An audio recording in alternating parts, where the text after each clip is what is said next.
Jangan lupa untuk subscribe YouTube channel Metro TV News dan nyalakan notifikasinya.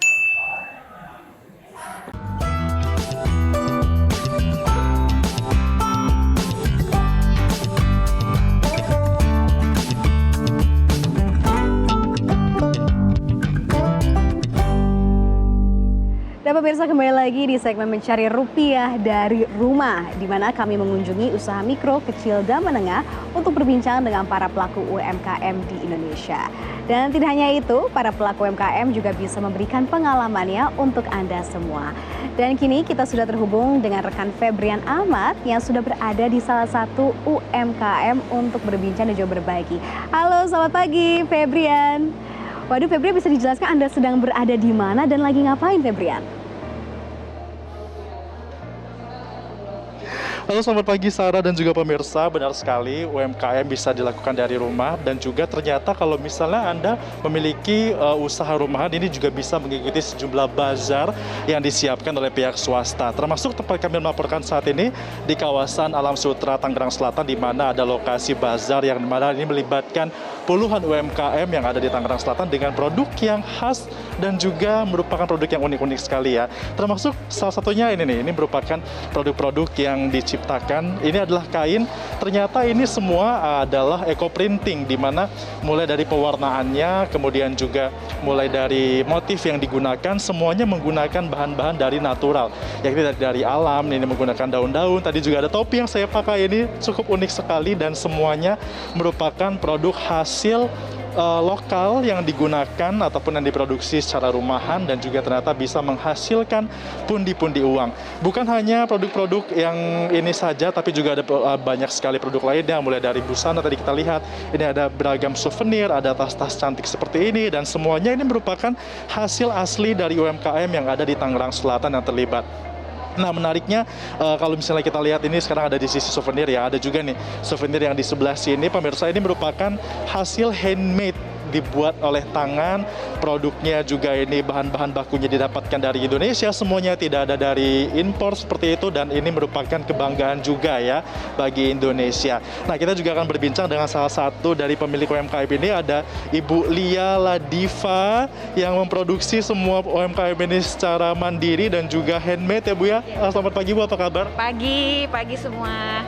Kebetulan kami dari Ladiva ini berbisnis dengan aksesoris handmade semuanya. Ya. Dengan adanya kegiatan UMKM seperti ini Bu, yang ada bazar seperti ini, membantu nggak sih Bu bagi UMKM?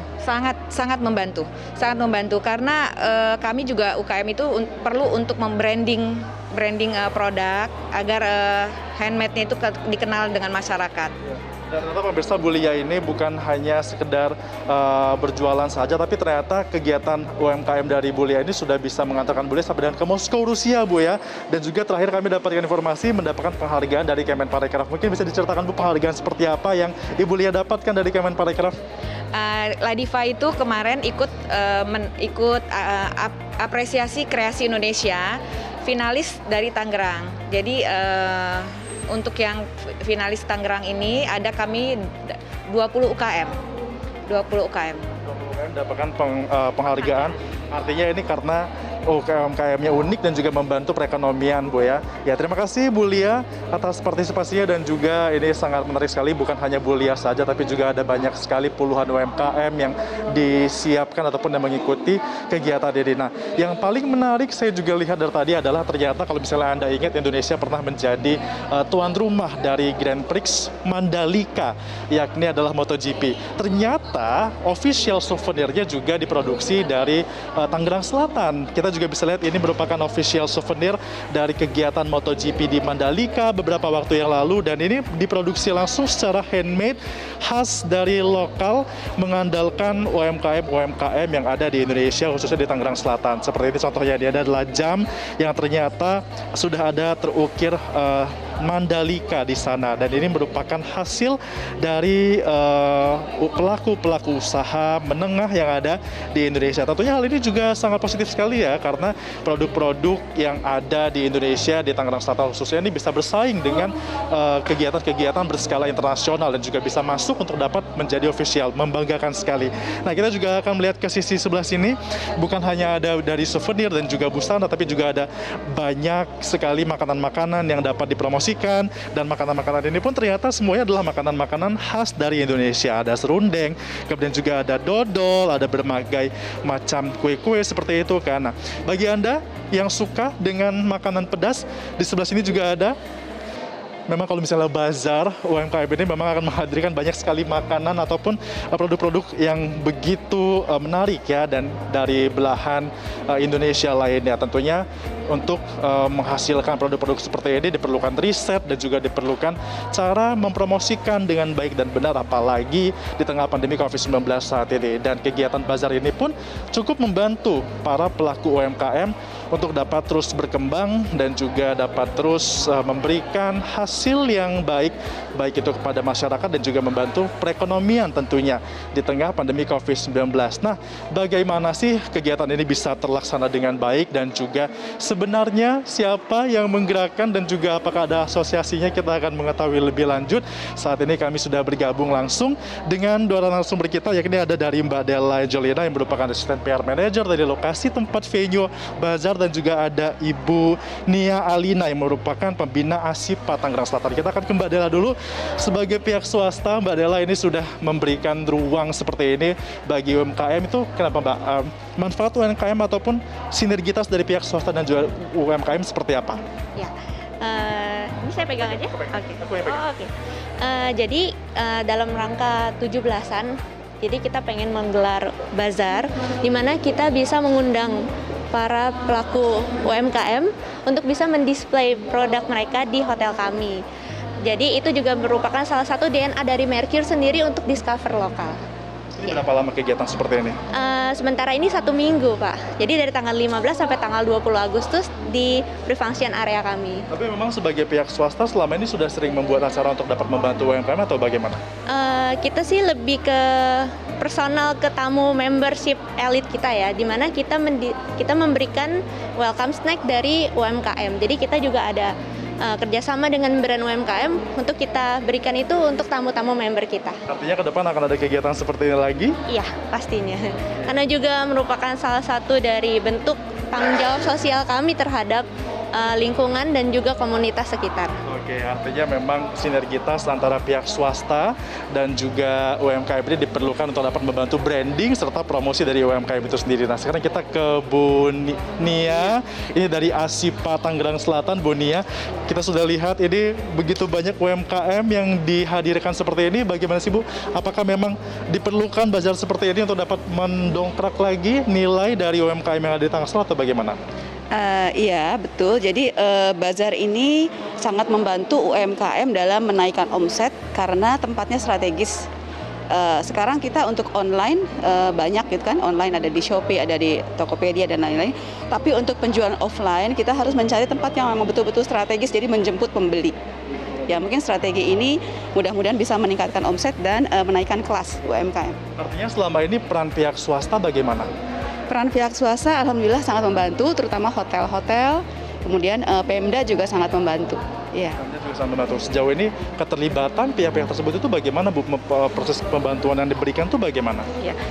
Dari pihak swasta, dari ASIPA sendiri sudah bekerja sama dengan Hotel Lumiere Jakarta. Jadi kita punya display namanya Galeri Karya Anak Bangsa. Itu sudah hampir 4 tahun kita diberikan space bagi hasil. Oh, ya. Berarti dengan cara bagi hasil ya? Iya, bagi hasil. Tidak perlu menyewa-nyewa tempat, Ya, berarti bagi hasil. Ini juga termasuk salah satu cara untuk dapat menghemat Bu ya. Ya, untuk menghemat. Nah, kemudian kan ini kan ASIPA di Tangerang Selatan sudah berdiri sejak tahun 2016 ya? 2015. Nah, sejauh ini perkembangannya bagaimana sih Bu di Tangerang Selatan terkait dengan UMKM? Ya. Alhamdulillah member ASIPA sudah banyak yang masuk ke retail modern seperti Indomaret, Alfamart, jadi produk-produk kulinernya. Kemudian galeri-galeri hotel juga kita sudah ada. Member ASIPA juga banyak yang mendapatkan penghargaan. Salah satunya Ibu Lia kemarin dapat dari Kemenparekraf apresiasi kreasi Indonesia. kemudian food startup dari Kemenparekraf juga, jadi banyak yang berprestasi alhamdulillah ya member ASIPA ya UMKM-nya. Kalau kegiatan-kegiatan yang dibuat ASIPA biasanya itu seperti apa? Kegiatan ASIPA kita ada workshop, kemudian ada pelatihan-pelatihan, kita mungkin lebih fokus di booth-booth yang strategis seperti hotel dan lain-lain ya. Kalau untuk dari ASIPA tentunya kan ada program untuk dapat membantu agar teman-teman UMKM ini selalu maju dan juga mendapatkan penghasilan yang lebih baik. Ada nggak sih program-program khusus mungkin yang menjadi strategi ASIPA untuk dapat terus membuat UMKM ini berkembang? Strategi untuk karena saat ini pandemi ya masih new normal, jadi mungkin digitalisasi aja ya, digital marketing untuk UMKM. Jadi bagaimana caranya agar bisa berjualan online di medsos, kemudian di marketplace, mungkin itu yang kita bisa bantu. Ya. Artinya saat COVID-19 pernah ada kendala nggak? Kendala banyak tentunya, tapi mudah-mudahan bisa teratasi ya. Seperti kemarin pandemi, waktu awal-awal kita mengadakan bazar online. Jadi alhamdulillah waktu itu bazar online 2 hari omsetnya hampir 20 juta. Oh ya? Iya, bazar online ya. Pertama kali itu awal-awal pandemi, karena kita ini bagaimana ini caranya kan, PPKM waktu itu ya, PPKM-nya level 4. Ini bagaimana akhirnya kita bikin bazar online 2 hari, iya. Ini kan UMKM memang identik dengan produk yang diproduksi dan juga dikemas semuanya dari rumah, lokal seperti itu kan. Ada tidak sih Bu kiat-kiat bagi mungkin pemirsa di luar sana yang ingin juga nih untuk memulai UMKM tapi masih ragu, dari ASIPA mungkin Ibu ada kiat-kiatnya bagaimana? Oh ya, kalau untuk kiat-kiat mungkin untuk pelaku UMKM baru memulai memang harus mencari usaha yang betul-betul diminati. Jadi memang passionnya harus di sana. Misalnya seperti Bu Lia, passionnya memang di craft, Bu Lia Ladiva yang tadi produknya craft. Jadi harus passion dulu, kemudian nanti bisa dikembangkan masuk ke komunitas, karena di komunitas itu banyak pelatihan-pelatihan, kemudian fasilitas dari pemerintah daerah, dari pemerintah kota juga itu banyak. Jadi kalau bisa masuk ke komunitas, jadi bisa terupdate terus informasi dan fasilitasi lainnya yang gratis-gratis gitu ya untuk pemula ya. Jadi selain passion juga harus tidak malu-malu untuk dapat ikut komunitas agar bisa terus berkembang ya. Ya. Terima kasih Ibu Nia sudah bergabung bersama kami di dalam Selamat Pagi Indonesia. Dan pemirsa, ini masih ada banyak sekali produk-produk yang dihasilkan, termasuk juga ini nih ada yang kita bisa lihat, ini merupakan batik tulis ya, yang kalau biasanya batik ini berasal dari kawasan Jawa Tengah ataupun Jawa Timur. Nah ini ternyata ada juga batik yang diproduksi di Tangerang Selatan, berbarengan juga dengan ada beragam produk-produk lainnya. Seperti ini juga ada tas dari rotan, yang mana ini juga ternyata merupakan produk hasil dari UMKM di Tangerang Selatan. Dan tentunya kita harapkan juga dengan adanya bazar ataupun kegiatan seperti ini yang mengumpulkan banyak UMKM dari berbagai wilayah dan juga berbagai pengusaha seperti itu, ini bisa membantu perekonomian yang akan membuat UMKM semakin besar dan juga tentunya akan mendongkrak ya nilai ekonomi yang ada di kawasan Jakarta, Tangerang Selatan, dan juga akan membantu perekonomian di Indonesia, terlebih di pandemi COVID-19 seperti ini. Demikian dari saya, Selamat Pagi Indonesia, saya kembalikan ke Sarah. Baik, terima kasih Febri yang was terus sekali ya, bisa langsung menjelajah, tapi jangan lupa nanti bawain oleh-olehnya untuk kita semua di kantor. Terima kasih Febrian.